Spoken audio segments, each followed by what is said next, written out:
सच्चाई की जीत।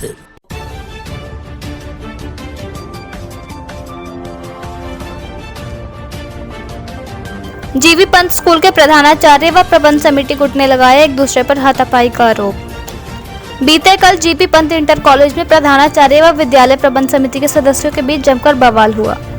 हंगामे के चलते पुलिस को स्कूल पहुंचकर हस्तक्षेप करना पड़ा। इससे वहां अफरा तफरी मच गई। पुलिस ने स्थिति नियंत्रित करते हुए मामला शांत कराया। दोनों पक्षों ने एक दूसरे के खिलाफ पुलिस को तहरीर सौंपी है। आज इस मामले को लेकर प्रबंध समिति की अध्यक्षा श्रीमती विमला गुड़िया और उनकी पुत्री दीपिका गुड़िया आत्रेय ने प्रेस बुलाकर जीबी पंत इंटर कॉलेज में प्रधानाचार्य व सहयोगियों पर अभद्र व्यवहार करने का आरोप लगाया। यहाँ बता दें कि विद्यालय प्रबंध समिति की अध्यक्षा सदस्यों के बीच काफी समय से विवाद की स्थिति बनी हुई है। पूर्व में भी दोनों पक्षों की ओर से एक दूसरे के खिलाफ केस दर्ज कराए जा चुके हैं। बीते गुरुवार को हुए विवाद में समिति के प्रबंधक एस.के. शर्मा ने प्रधानाचार्य अजय शंकर कौशिक को कथित रूप से निलंबित कर दिया। इसे लेकर दोनों पक्षों के बीच हाथापाई की नौबत आ गई। सूचना पर कांग्रेस व भाजपा के कई नेता मौके पर पहुंच गए। इस विवाद ने राजनीतिक शक्ल इख्तियार कर ली। सूचना पर पहुंची पुलिस ने मौके पर पहुंचकर दोनों पक्षों का बीच बचाव कराया। पुलिस ने वहां हंगामा कर रहे छात्रों को भी डांट फटकार कर उनकी कक्षाओं में भेजा। इसके बाद दोनों पक्ष कोतवाली पहुंच गए।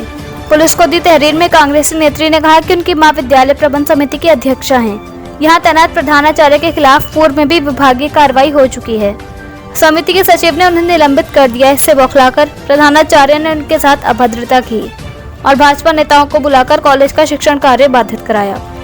वहीं प्रधानाचार्य ने पुलिस को तहरीर देकर कांग्रेसी नेत्री के पति पर अभद्रता व लूटपाट करने का आरोप लगाते हुए पुलिस को तहरीर सौंपी है। कोतवाल विक्रम राठौड़ ने बताया कि दोनों पक्षों की तहरीर पर जांच की जा रही है। इसी प्रकरण को लेकर आज जीबी पंत इंटर कॉलेज की समिति अध्यक्ष श्रीमती विमला गुड़िया और उनकी पुत्री दीपिका गुड़िया आत्रेय ने कॉलेज के प्रधानाचार्य और भाजपा नेता के ऊपर गंभीर आरोप लगाए हैं। जबकि भाजपा नेता से जब इस विषय में वार्ता की गई तो उन्होंने बताया कि कांग्रेसी नेत्री दीपिका गुड़िया आत्रेय का आरोप है भाजपा नेता राम मेहरोत्रा ने इस विवाद में गुंडे बुलाए थे। जबकि उनका कहना है कि मामले का पटाक्षेप करने के लिए उनके साथ भाजपा कार्यकर्ता थे, जिनको मैडम गुंडे बता रही हैं। उन्होंने कहा कि वो उनके पिता की दिल से इज्जत करते हैं, लेकिन उनकी पुत्री उनकी छवि को धूमिल करने में लगी हुई है। काशीपुर से मोहम्मद नफीस की रिपोर्ट।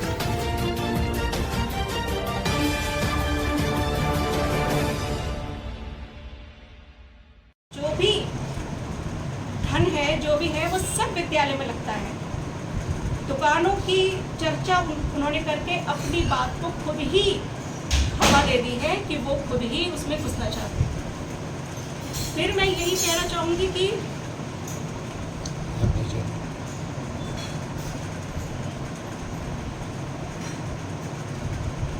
राम मेहरोत्रा क्यों अननेसेसरी इंटरफेयर कर रहे हैं, ये मैंने कल भी कहा है। जबकि मेरी माताजी वहाँ शिक्षा विभाग द्वारा कराए गए इलेक्शन, जिसको लगातार शिक्षा मंत्री वॉच कर रहे थे, मैं फिर ये बात कहूँगी कि शिक्षा विभाग ने, माननीय मंत्री जी से लेकर समूचे शिक्षा विभाग ने निष्पक्ष काम किया और तब जाके हमारी चुनावी प्रक्रिया संपन्न हुई, जिसको ये लोग स्वीकार करने को तैयार नहीं है। दूसरी बात, राम मेहरोत्रा, आज मुझे बड़ा दुख है इस बात का कि आज मेरे पिता नहीं हैं। क्या मेरे पिता होते तो राम मेहरोत्रा जैसे अभद्र लोगों की हिम्मत होती कि मेरे साथ बदतमीजी कर लेते। राम मेहरोत्रा जिस पार्टी के फॉलोवर बनते हैं, उस पार्टी के सिद्धांतों पे ही वो नहीं चलते। माननीय प्रधानमंत्री मोदी जी का ये संदेश है, महिला सुरक्षा, बेटी सुरक्षा। कल मेरे साथ जो अभद्रता राम मेहरोत्रा ने करी है, क्या वो मोदी जी के संदेश को सार्थक किया है? उन्होंने सीधे सीधे उन्होंने अपनी पार्टी की अवमानना की है, अपनी पार्टी के सिद्धांतों का, संदेशों का अपमान किया है। मैं समस्त जनता से, समस्त मीडिया से ये आह्वान करूंगी कि कम से कम ऐसे नेता को, जो अपनी पार्टी का सगा नहीं, जो अपनी पार्टी के मंत्रालयों पर, अपनी पार्टी के विभागों पर, अपनी पार्टी के व्यवस्था पर ये उंगली उठा रहा है, जो पूरी तरह से धोखाधड़ी करके एंटर करने की कोशिश कर रहे हैं और कल वो बहुत बड़ा संत बनता है कि मैं तो जनसेवा कर रहा हूँ। मैं कहती हूँ कि तुम प्रधानाचार्य के साथ ही क्यों हो, तुम उस महिला के साथ क्यों नहीं हो जो जिस प्रताड़ित है, प्रधानाचार्य से जिसने मुकदमा कर रखा है तो उसे बुलाते, उस महिला से भी पूछते तेरे साथ क्या ज्यादती हुई है। यही क्यों प्रधानाचार्य ही इतना प्यारा क्यों है? वो इसलिए इतना प्यारा है क्योंकि वो इस तरह की फॉर्जरी करके एंटर कराने का वादा कर चुका है, और जब वो अपने वादे पे खरा नहीं उतर पाया तब इस तरह के हंगामे करके हमें परेशान करने की कोशिश की जाती है। देखिए, ये लगातार जो जीवी पंत स्कूल के प्रिंसिपल अजय शंकर कौशिक जी, उन्हें पिछले 2-2.5 साल से प्रताड़ित कर रहे हैं। इन्होंने 8 महीने उन्हें कॉलेज से बिना किसी उसके निलंबन के बाहर रखा, और मेरी इनसे बात भी हुई। इन्होंने कहा कि साहब हम इस प्रिंसिपल को अंदर नहीं घुसने देंगे। वो सरकारी प्रिंसिपल है, उसे घुसने का अधिकार है। वो प्रिंसिपल है, जब सरकार उसे हटाएगी तो वो हटेगा। वही विवाद चल रहा था। इस बीच में इनका चुनाव भी निरस्त हो गया था, जो इन्होंने चुनाव 21 में किया था। उस चुनाव के वो जो है वो जिला शिक्षा अधिकारी ने निरस्त कर दिया था, क्योंकि इन्होंने वो गलत तरीके से चुनाव करा था। कोविड के बीच में चुनाव कर लिया था घर में बैठ के। तो ये जो कह रही हैं कि क्या नाम है हमने सब चुनाव नियमानुसार करा है, तो कोविड में जब घर से निकलने की परमिशन नहीं थी, लॉकडाउन चल रहा था, उस बीच में इनका चुनाव कैसे हो गया? आदमी देहरादून से दिल्ली से कैसे आ गया? तो ये सारी चीज़ें जो हैं ये मनगढ़ंत बातें हैं इनकी। इनका चुनाव अब भी जो है वो गलत तरीके से हुआ है। इन्होंने एक अपने बीच में से आदमी को चुनाव अधिकारी बनाकर, और उसे कमर आलम जी को, और उन्हें बनाकर, और उसे उसके बाद उन्हें खुद उस समिति में सदस्य बना लिया। ये कहाँ होता अभी कि जो चुनाव अधिकारी है वही समिति में सदस्य बन जाए? तो ये सब चीज़ें जो हैं ये गलत हैं, और इन्हें आज तक जिला शिक्षा अधिकारी ने अप्रूवल नहीं दिया। जो इनका प्रबंधक था, जो सरकारी प्रबंधक था, उसने अप्रूवल नहीं दिया, एडी ने अप्रूवल नहीं दिया। तो ये कहाँ से इनकी कमेटी जो है वो मान्य हो गई? दूसरी बात यह है कि ये जब लगातार वहाँ पर आ रहे हैं जा रहे हैं, प्रधानाचार्य ने इन्हें नहीं रोका। उसने कहा कि आप मुझे अप्रूवल दिखा दो, मैं आपको मान लूँगा, लेकिन इन्होंने आज तक उसका अप्रूवल नहीं दिखाया। और जब अप्रूवल नहीं दिखाया तो वो कैसे इन्हें मान ले? दूसरी बात ये जो मेरे पर आरोप लगा रही हैं लगातार, मैं आपसे पहले भी कह चुका हूँ, मुझे इनके स्कूल से कोई लेना देना नहीं है। मैं इनसे भी कह चुका हूँ, मेरा कोई लेना देना नहीं है, ना मेरा इसमें कोई कब्जा करने का इरादा है, ना कुछ है। ये इनकी फालतू की बातें हैं। और ये जो सदस्यों की बात कर रही हैं, ये सदस्य की लिस्ट हम लोगों ने भेजी थी, लेकिन इसलिए भेजी थी कि हमें पता था कि हमें सदस्य नहीं बनाएंगे। और ये जो कह रही है कि कोई सूचना नहीं थी, कोई हमने अखबार में नहीं निकाला, तो उसके बारे में मुझे ये जानकारी है अच्छी तरीके से कि जो इनका ये चुनाव हुआ है, इसकी भी इन्होंने कोई सदस्यता की सूचना नहीं निकाली, कोई चुनाव की सूचना नहीं निकाली अखबार में, और इन्होंने घर में बैठ के 11 लोगों ने चुनाव कर लिया, जबकि इनके 83 मेंबर हैं। और इन्होंने पुराने जितने कमेटी के मेंबर हैं, जो पुराने इसके फाउंडर मेंबर थे, धीरे धीरे उन्हें सबको बाहर कर दिया। चाहे वो महेश अग्रवाल जी हों, मैनोर होटल वाले, चाहे संतोष मेहरोत्रा जी हों, चाहे अपने राम मोहन पेट्रोल पंप वाले हों, जिनके परिवार ने इस स्कूल की नींव रखी थी, जो पहले इसके अध्यक्ष थे, जो पहले इसके प्रबंधक थे, उस परिवार के सारे सदस्यों को इन्होंने बाहर कर दिया। और तो और इन्होंने अपने परिवार के लोगों को इससे बाहर कर दिया। तो ये तो अपना एक छत्र राज और अपना ये इस पर कब्जा करना चाहती हैं।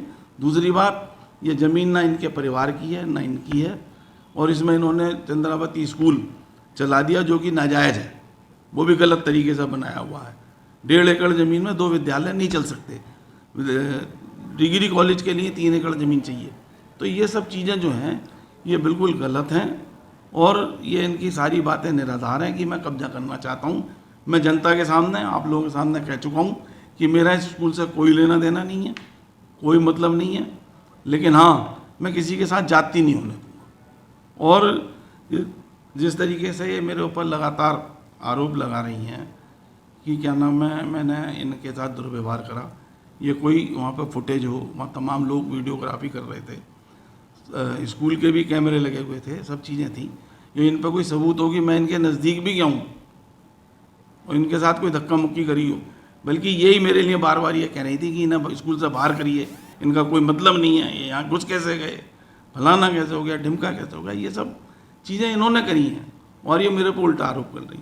और दूसरी बात, ये भारतीय जनता पार्टी की जो बात कर रही हैं, जो ये 50 गुंडे बता रही हैं, वो भारतीय जनता पार्टी के कार्यकर्ता थे, पदाधिकारी थे भारतीय जनता पार्टी के, उन्हें गुंडा बता रही हैं और मुझे भारतीय जनता पार्टी की रीति नीति समझा रही हैं। मैं 40 साल से भारतीय जनता पार्टी का एक्टिव वर्कर हूँ। भारतीय जनता पार्टी का यहाँ से लेके और पूरे नेशनल लेवल तक के लोग ये जानते हैं कि मेरी कार्यप्रणाली क्या है। मैं भारतीय जनता पार्टी के जो बात होती है वो अक्षरश पालन करता हूँ। और ये जो मंत्री जी की बात करें कि मंत्री जी उस पर मंत्री जी ने जो हमारे चुनाव पर निगाह रखी हुई थी, मंत्री जी ही ने राजीव अग्रवाल की शिकायत पर इसकी जांच के आदेश करे हैं एडी को। एडी ने उसके लिए 3 लोगों की टीम गठित करी है। वो यहाँ पर 8 से 8-9 दिन पहले जांच करके 10 दिन पहले जांच करके गई थी और उसकी जांच रिपोर्ट इनके खिलाफ है, इसलिए इन्होंने बौखलाकर जो है ये आज कल कार्रवाई करी, प्रिंसिपल को मारा, दोनों तरफ के गेट बंद कर लिए। ये सारे काम जो हैं ये एक तरीके से कहना चाहिए आपराधिक वर्क है इनका ये, और ये अपने आप को सही साबित करना चाह रही हैं। कल ही अपनी वीडियो कॉन्फ्रेंस में कह रही थी कि मेरे पति नीरज आत्रे देहरादून है और उनके पति कह रहे हैं कि मैं ही था, मैंने सोनू को धक्का दिया, प्रिंसिपल का चश्मा गिर गया। ये सारी बातें इनके पति कह रहे हैं, मैं नहीं कह रहा। तो ये जो है ये कंट्राडिक्टरी बयान तो इनके घर में ही हो रहे हैं, पति पत्नी के बीच। तो ये है ना कि इनके तो परिवार के लोग, जो इनके सेके परिवार के लोग हैं, वो इनके साथ नहीं हैं। अगर ये क्या नाम है, अगर ये सही हैं, अगर ये सारी चीज़ें व्यवस्थित तरीके से कर रही हैं, तो ये बताएं कि इनके परिवार के लोग इनके साथ क्यों नहीं हैं। शोभित गुड़िया ने इनके खिलाफ रेड डाल लगी हाई कोर्ट में, और ये सारी चीज़ें जो हैं वो ये सिद्ध करें ना कि ये कहाँ सही हैं। अपने पिताजी का नाम बदनाम कर रही हैं। इनके पिताजी का जो काम करने का तरीका था और इनका जो तरीका है वो बिल्कुल गलत है। इनके पिताजी जो हैं वो एक जनप्रतिनिधि थे, वो जनता की